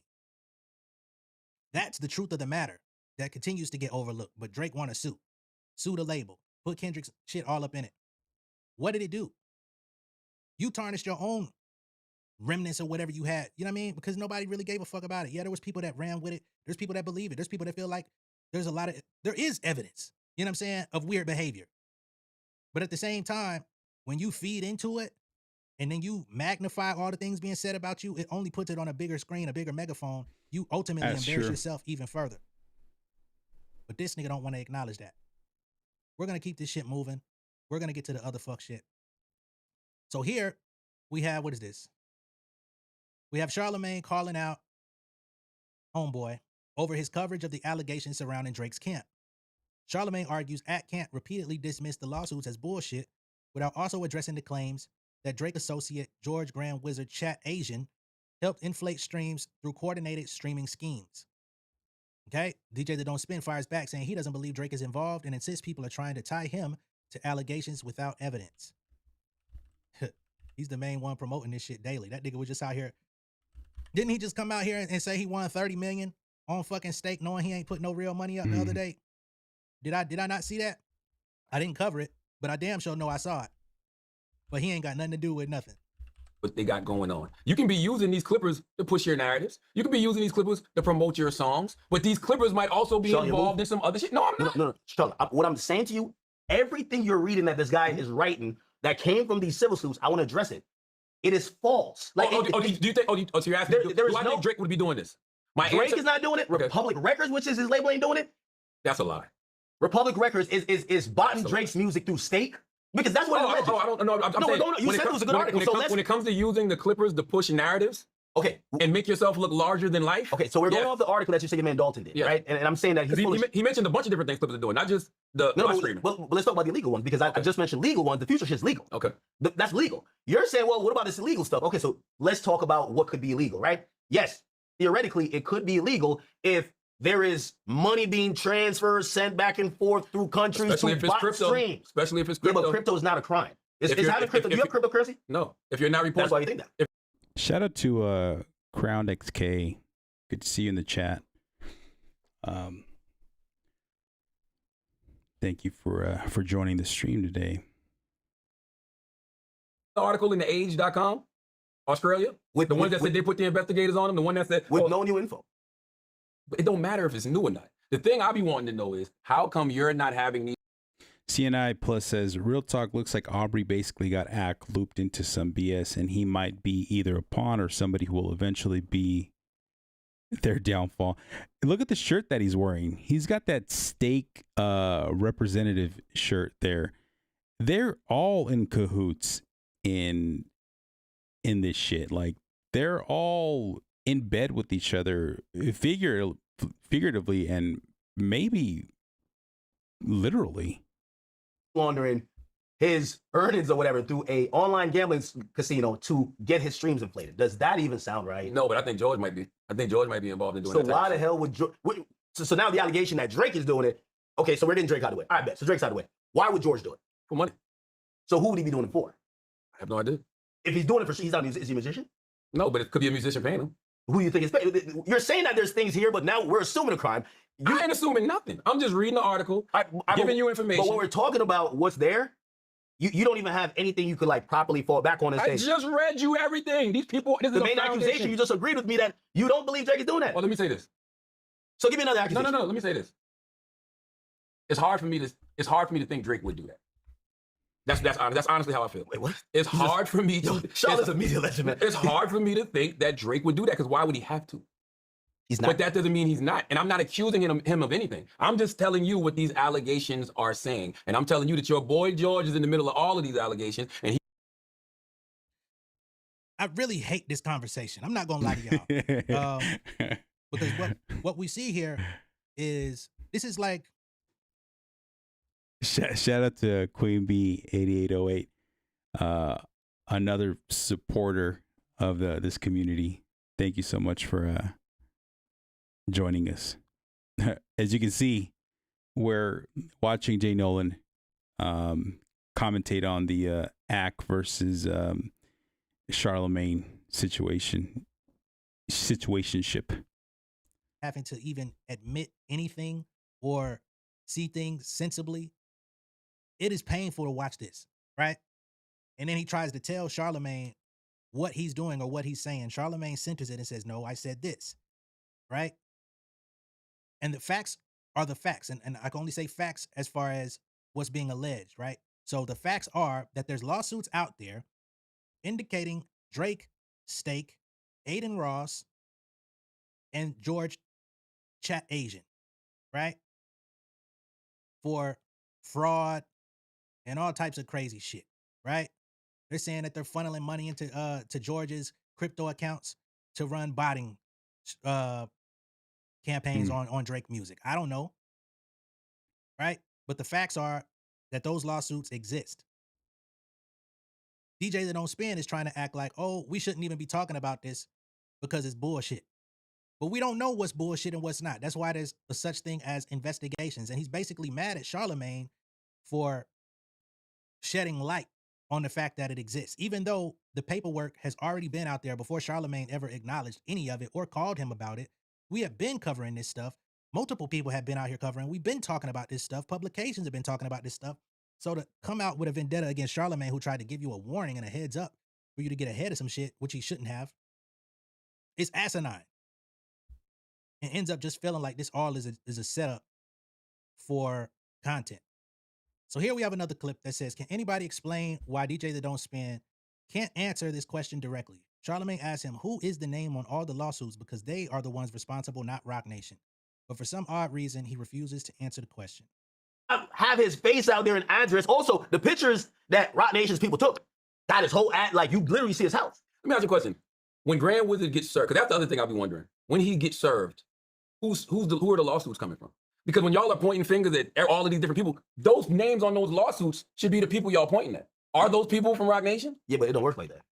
So, what you mean? Like, who are the lawsuits from? Is what I'm saying. Okay, no, I hear the question. So, you're gonna have to remember this is also casino adjacent, right? I'm telling you, every casino or some type of, it could be, if we're talking about call sheet, we're talking about poly market. If we're talking about, those are betting prediction market. If we're talking about prize picks, we're talking underdog fantasy. Those are fantasy sports. They're all doing the same thing. Like I had to deal with prize picks and underdog. Spotify got me to deal with underdog. They literally tell you we're skirting, well, they don't say they're skirting around real laws, but they're like, when you are doing your promo, mention it this way, because this is how we avoid the law. This is entire how casinos, prediction markets all happen. That's cool. But who are the lawsuits coming from? Okay, so I'm telling you. Those are your ops. No, I'm gonna tell you. But that's why I say Roc Nation is involved. Because so Roc Nation's suing y'all. That's who the lawsuits are coming from. It's a little change. Their name is not gonna be on the lawsuit. Why not? So for example, I'll give you an example. Oh, so you think they're funding people to sue you? Yeah, yes, of course. How can you prove that?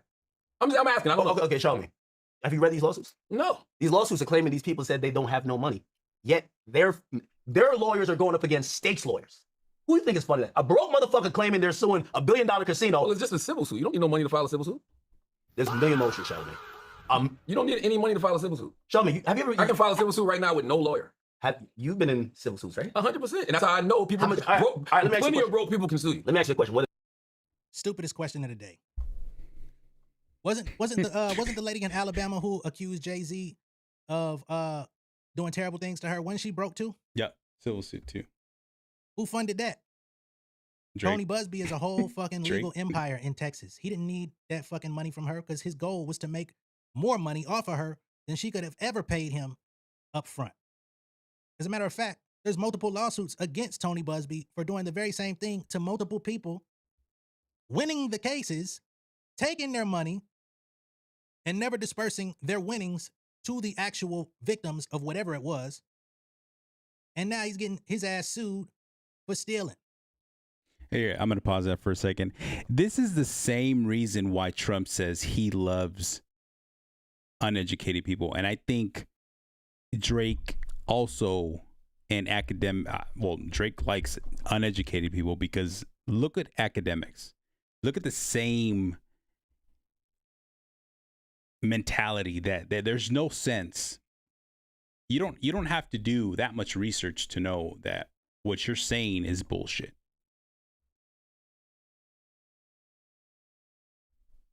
But it just blows my mind how stupid somebody like Akademiks truly is. So this notion that you have to have somebody funding you in order to file a civil suit is idiocy.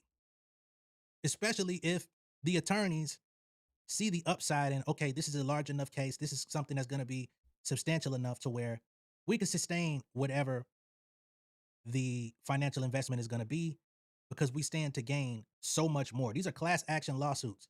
And from what I've heard, class action lawsuits, the lawyers eat up damn near 40 to 50% of the winnings if you win. And then the remainder of it gets dispersed to those that are part of the class.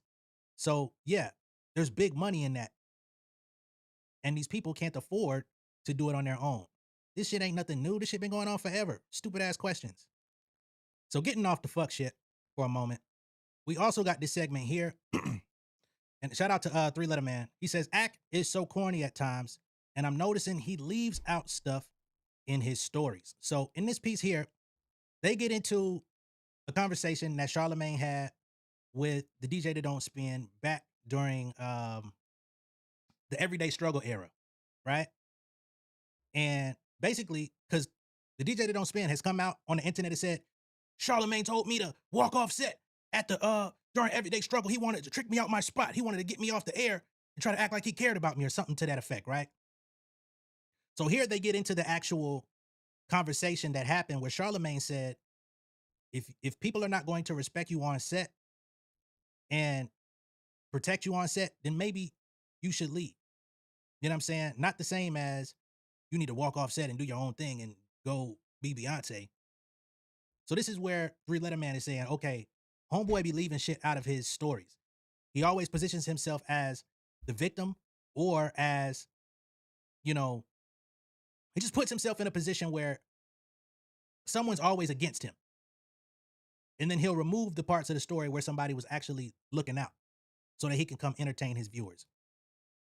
About me when I called you about everyday struggle, you manipulated that conversation as well. No, I told you that if you keep getting disrespected, you don't have to be there. I said, yo, and I told you, I said that media space isn't respecting your audience yet. Because remember, all of this shit that everybody feels about the internet now, they didn't feel like that back then. They saw it, but they were still trying to play that traditional media game. You were building an audience that they didn't even have yet. And I just told you, hey, if you keep getting disrespected, walk off. But did you tell the people? Because Joe did. Joe said this publicly. I was making calls to try to get everyday struggle on Revolt. Okay. Did you ever tell people that? Well, the Revolt. A lot of times, wait. A lot of times people think we got issues because of things that you say. No. The Revolt stuff, I was never really party to. I told you though. So Joe got it, and I connected Joe had conversations. And then Joe went and did some other shit. And then I was like an afterthought with that particular thing. So it was not like I'm like in the huddle, the group huddle. The point about the everyday struggle thing, okay, I'll give you that. There is some context missing because you were like, yo, bro, I think you get disrespected on that show. It's true. However, Joe stood up and looked in your face and was yelling at you. But also it was good theater. Like, and that's where I was trying to like balance it. Like I'm kind of new in. All right, I think partly Akademiks likes getting yelled at. I think Akademiks is a glutton for punishment because how long was Drake treating this dude like trash? And there was times where you can see Ak's frustration, and he would get so frustrated that he would either leak some information or he'd talk badly about Drake or even praise Kendrick. But I think what was happening is that that was a bit of his resentment coming out until Ak remembered that he really likes being tortured this way. So that way that Drake was treating him, he likes that. The way Joe Budden was yelling at him, he likes that.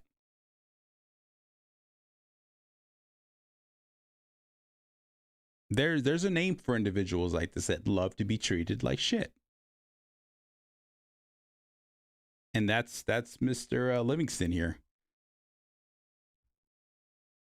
Game, and like I have so much love for that show because it needed to be that. It couldn't be, okay, you got your audience and now you're supposed to be looking like this Don Dada, like, yo, you're supposed to get tested. Now, obviously with some respect, of course. Mm-hmm. But the only part of that conversation I said the part where you said, yo, Ak, you know how you do, nigga, when you go in, walk off on air if that shit happens. And that, like, I thought I don't remember saying that though. Nah, you did. I remember saying, quit the show. I don't know if I said walk off on air. Trust me. I don't know if I really don't remember if I said that. Charlotte, during that time, I remember me and you definitely talked a bunch. I remember even with I remember talking to you about the Wale thing. What was the Wale thing? Wale was coming up to the show, and it was like a online moment that was preempting it, where he was just like, yo, a nigga like you can't call me corny. And you can't. I remember talking to you, and you basically was like, yo, Ak, if you the type of personality that I'm watching, I'm watching you become, you gotta say it this face. As soon as he comes in, you need to say, listen here, Wale. And I did that. I feel like you kind of slammed it a bit. Like I remember your comments on it. Wasn't like, I don't remember you calling Wale corny in his face. No, I said I made the comment. I made the comment because I was voicing what people were already saying about you online. No, you can't do that. You gotta say, I think you corny. But like back in the day, that's not what I said about him. I said, people think Wale's corny. That was the conversation at the time. Oh, I thought you called him corny. Okay, I don't call these rappers corny because like Wale, that's my guy. Speak to Joe too. Listen, that's another thing, and I hope for us to get from this conversation.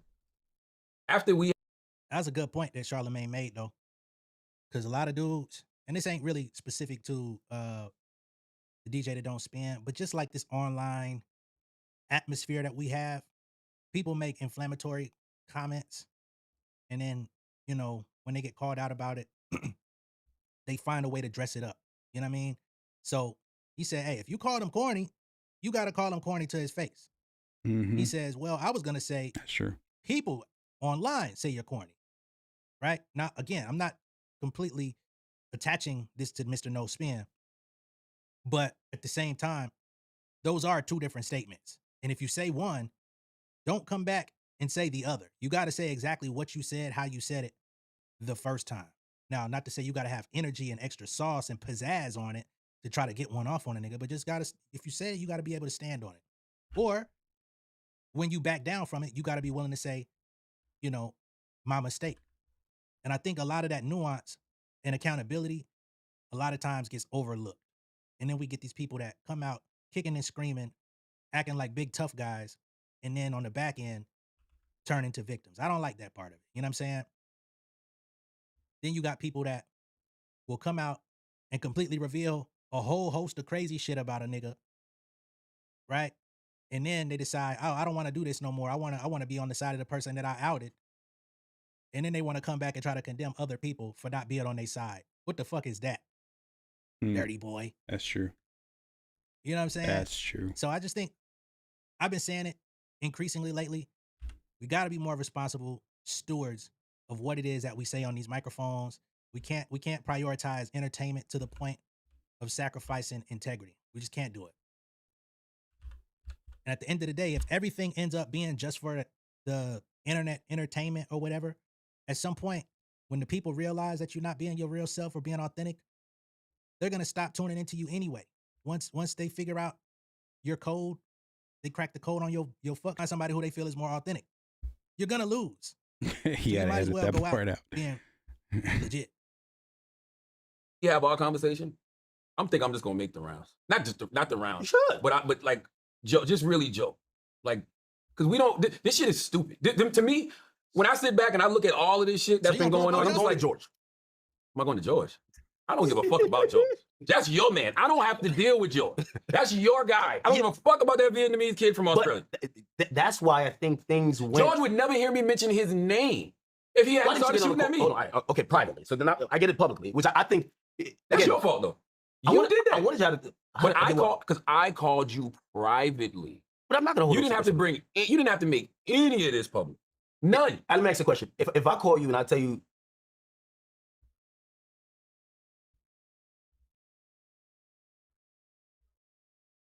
fuck with a nigga, and you call, like, again, I'm not saying it to throw you under the bus. But I didn't know you and that dude was close like that. And fuck Schultz. But if you tell him something about him privately, you think he's gonna come out on his platform and say, call me about this, or do you think they're gonna have a conversation about it online? Or do you think they're gonna go on their platform and immediately try to attack? You know what I'm saying? So the two don't correlate. Again, this is the debate about nothing. The last clip I'm gonna pull up comes from Friday Ricky Dread. Ignore him, please. Oh my God. He clipped it up online, which is why I'm watching it. Where he says, where Charlamagne says that Jay-Z has never ever mentioned a DJ that don't spin. Why would he ever? Anyway. He says, see, the gaslighter is great at spinning narratives. I think I see a narrative being spun in this caption. Crazy. I never talked to them. You're not gonna like what I said. You're not gonna like what I got to say. So when you talk to Jay-Z and you talk to Desiree Perez, Jay-Z has never mentioned you. I don't even, what made you think I talked to Jay like this?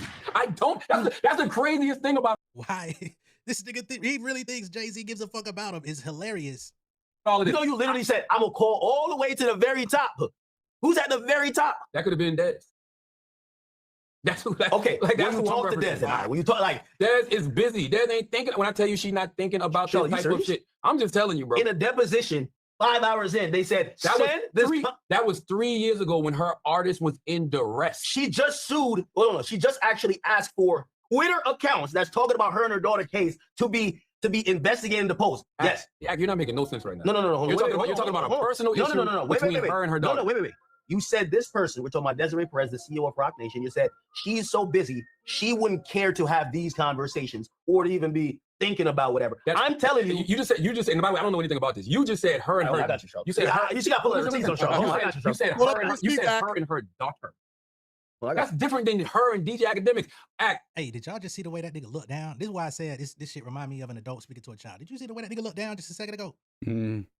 What the fuck? Camera work going crazy, whoever filmed it. Her daughter. Well, that's different than her and DJ Akademiks act. I'm telling you right now, respectfully, you're leading with a lot of ego. Charlotte. And if I'm wrong, Charlotte. Shout out to Cope Sanity. Cope Sanity with the 10 dono right there.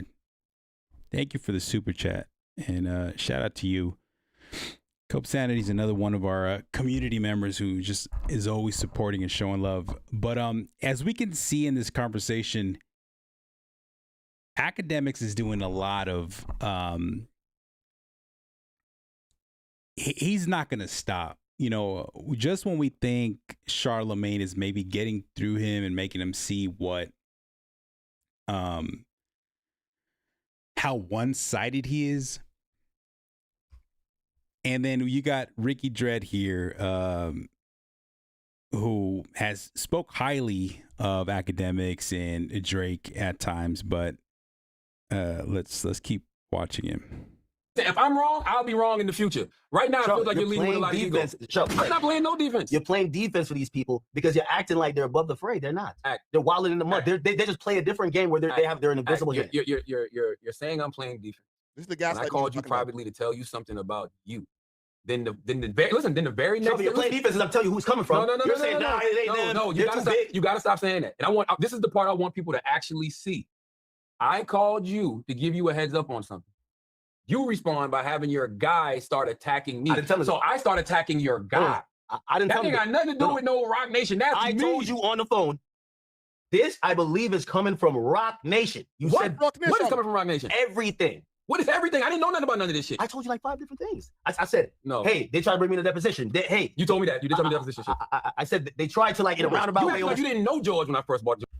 You were brought up in a deposition for things that you stated online regarding a fucking court case that were not made public, that you had to have received. And we're talking about the Tory Lanez Megan Thee Stallion shit. He was brought into a deposition for that because him and Milagro Scams came out speaking about information that they have been given behind the scenes that was only supposed to be for the legal teams of who was involved. They came out, misrepresented the info to give it a slant like Tory Lanez was going to walk free. They got egg on their face, and then he had to be questioned about it during Megan Thee Stallion's lawsuit against Milagro. He makes it seem like Roc Nation had a personal vendetta against him when all they were doing was investigating people who put out the same statements. You put out the same statement as Milagro the same morning before it even got brought up in the fucking courtroom. Yes. Where did you get this information from?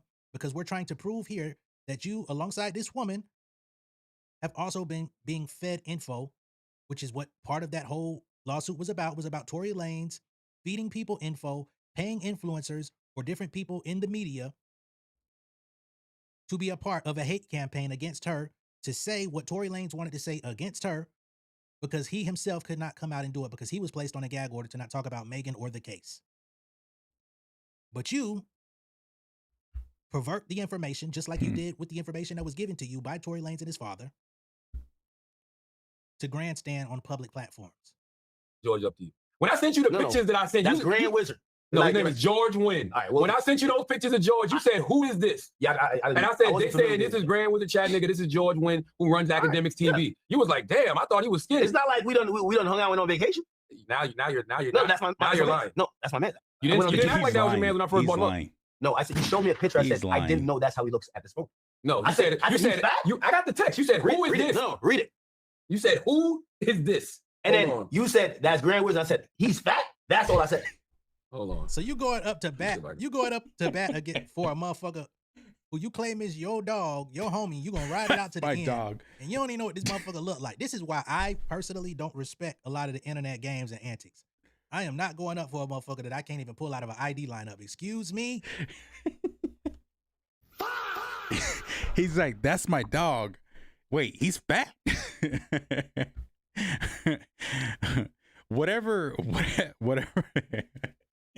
whatever Ak is using, he's gotta share some with his buddy over there, because Georgie boy over there put on some weight. Are you crazy?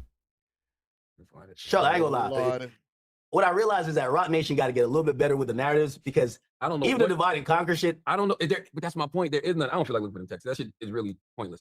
This isn't about Roc Nation, and I wish you would stop saying that, because let's talk about us. If I'm telling you that I know where it's coming from. Cool. You're playing defense by saying it's not putting it. If Roc Nation is coming at you, I don't have nothing to do with that. Okay, and that's when I ask you respectfully to step to the side that we can focus on Desiree and Jay-Z. I'm not. I'm not going to do that. Because now with Granny, I'll be like, of course, take the gloves off of them too. No. Like, we don't want to get at Charlamagne. No, Charlamagne. But Get him out of here. Why did the gloves come off for me to begin with? Charlotte, because in the way of how you deliver the information, you want to frame it like it was a heads up. It was more of a, yo, the way to neutralize these guys is to get Ack away from them that's what by saying, oh, that's what a guilty person would think. Nigga, you told me the dude is stealing from me. You have no proof of it. I never said he was stealing from you. I saw you say that on the screen. I'm like, why did I say he was stealing from Charlie, you? you said he took $4 million from you. You literally told me this. How would he take $4 million from you?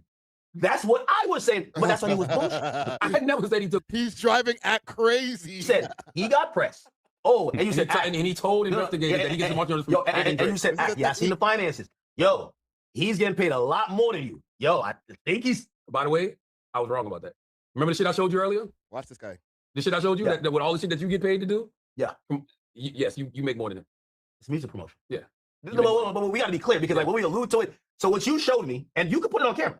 Like, I don't like it when, you see, this is another thing, this is why I brought this conversation public. I don't like it when people are acting like they got some privileged information. Number one, if I brought up your Breakfast Club or Netflix contract or whatever, and I start like putting it on. Charlamagne didn't put shit out. That's the whole thing. He called you first and foremost. He didn't even come out speaking about this shit until y'all started going in on him. Stupid motherfucker. It don't matter if you got his Breakfast Club contract and you come and put it out publicly because that's not what he did to you. He came to you and spoke to you privately and asked you questions and pointed out what was in the paperwork. Again, the debate about nothing. And it's ultimately only benefited the DJ that don't spin because you see the differential between the views. On Homeboy page, he got 180,000 plus views. On Charlamagne's channel, he got about 40. So who did this conversation end up benefiting at the end of the day? That's true. The manipulation fixes in. People, they're just doing this stuff for content. The debates about nothing. Just like you see the debates about nothing on other people's channels talking about who's better, Kendrick or Drake, like some fucking civilians could come on camera and debate each other and come to some sort of resolution that one is literally better than the other. Nigga, you gonna feel how you feel. It don't fucking matter. Either way, you gonna like who you like, love who you love. You're gonna go to the concert of the artist you like. You're gonna buy the music of the artist you like if you buying it. You're gonna stream it. Ain't nothing going to change. Nobody's opinion is going to change. The only person's opinion who's going to change in this landscape today is going to be a grifter who sees an opportunity to get money from an audience of people that they're not being paid from to begin with. Just like somebody who recently did that also. Okay? People, the games are being played. How's it going down? All right? Fuck all this shit. I'll catch y'all a little bit later. Much love and respect to y'all for tuning in. I'm going to catch y'all on the next one. Y'all be good out there. Be safe. Enjoy the Jay-Z extra innings this evening. See y'all tomorrow. Peace. That's true, though. Jay Nolan is not lying. Man, I'm going to have to definitely go and give that video a like because Jay Nolan is always giving his insight.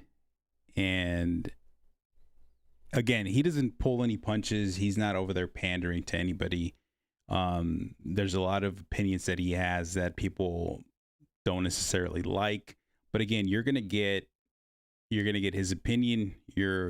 And as unbiased as possible. There's always a bit of bias when it comes to all of our opinions, but I think Jay Nolan does an incredible job.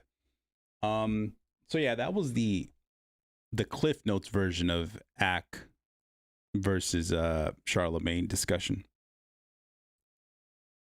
I believe that whole thing was maybe not staged, but it was definitely set up for that interview to happen.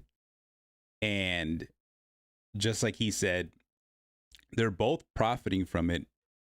If anything, Ack's profiting it from it more. So you can't really trust it.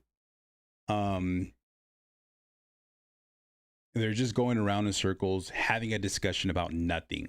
Because at the end of the day, I don't necessarily think Ack shit on himself any more than he typically already does. The only difference is that we can actually smell it. So, yeah. But, yeah, I just wanted to get on quick today and touch on those two topics. I can see already that YouTube is lively tonight. There is different individuals who are live or went live. Cousin Moni over there with Chilling with Moni, she went live. So shout out to her. And from what I've heard, Zoe may go live again today. We'll see. I see that Flex from Flex Your Mind Network went live too. So go check them out. CNI Plus says Ack felt himself and his OVO big back aura and thought he was tough by getting in front of it. He don't and won't admit that. Don't admit that, which would be easy. Yeah, agreed. 100%. We got Salem. Salem John is not a big fan of Jay-Z apparently. So yeah. No context for why, but okay. Hey, everybody is allowed to their opinion, respectfully. Again, I wanted to come on and touch on those subjects. A little bit of an update, actually. Y'all know the my entrance video. I chopped up the sample for it. Here, I'll give you guys a preview again. And if you're familiar with my videos, you hear it at the beginning of each video. Check this out. The point, that video I made as a cutscene as my entrance, but I used a Baby Keem song, Top Ramen, and I just chopped it up. Unfortunately, that song gets copywritten on all my videos. So now that the platform has changed to something that's been YouTube partnered and monetized, all of those videos that have that are flagged. So it sucks because I did quite a bit of videos. Now what I'm gonna do is I'm gonna be working on doing like a remix to that song. And I pulled out my keyboard. I'm gonna get in the production lab, and turn on Logic and do a remix of that song so that hopefully I don't get flagged, because usually remixes, the AI algorithm does not capture the songs. So I'm gonna have to remix it and change it so that it doesn't sound at all like the original. So just a heads up, if you guys see some of my videos and it doesn't have that intro, just know that I'm cooking something up. Yeah, but what is everybody saying? Lies. Livingston said, die with the lie. Yeah, Pink Logic Pro. It's an Apple-based production software, and I haven't used it in a while. If y'all don't know, I used to make beats back in the day. I stopped. I think I stopped when I became a dad, and it's just very time consuming. But although I have my little one, I have more of an opportunity now to kind of do it now that I have things organized. So yeah, I'm gonna do a bit of a remix to just the intro part, because it's a pretty lengthy song, but I'm gonna do a bit of a remix. And no, Pink, not the rapper. We don't support that type of music over here. Jokingly, Logic is a fine rapper. It's just, I'm not a fan. But yeah. What else before we leave? Because I know, let's see. Let me check the Discord, because I wonder if Zoe's gonna be on.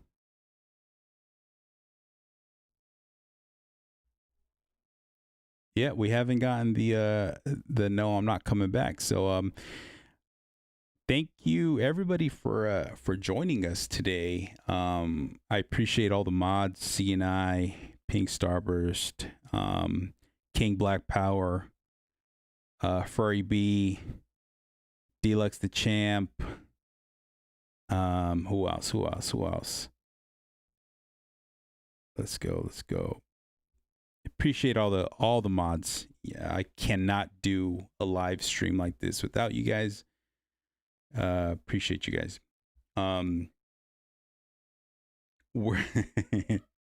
We're gonna have more of these streams. I'm gonna get better because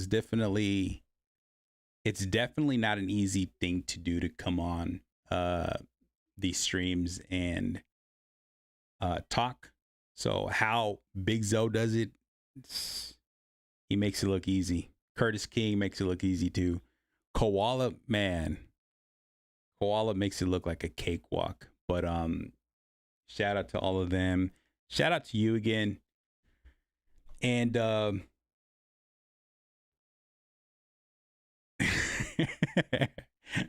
CNI.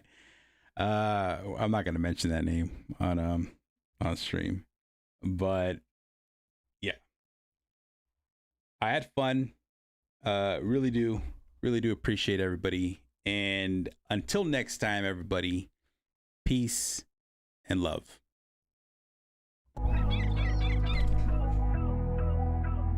I got loyalty, got royalty inside my DNA. Cocaine quarter piece, got war and peace inside my DNA. I got power, poison, pain, and joy inside my DNA. I got hustle, though, ambition, flow inside my DNA. I was born like this and sworn like this, immaculate conception. I transform like this, perform like this, wish out you a new weapon. I don't contemplate, I meditate, then off your fucking head. This that put the kids to bed, this that I got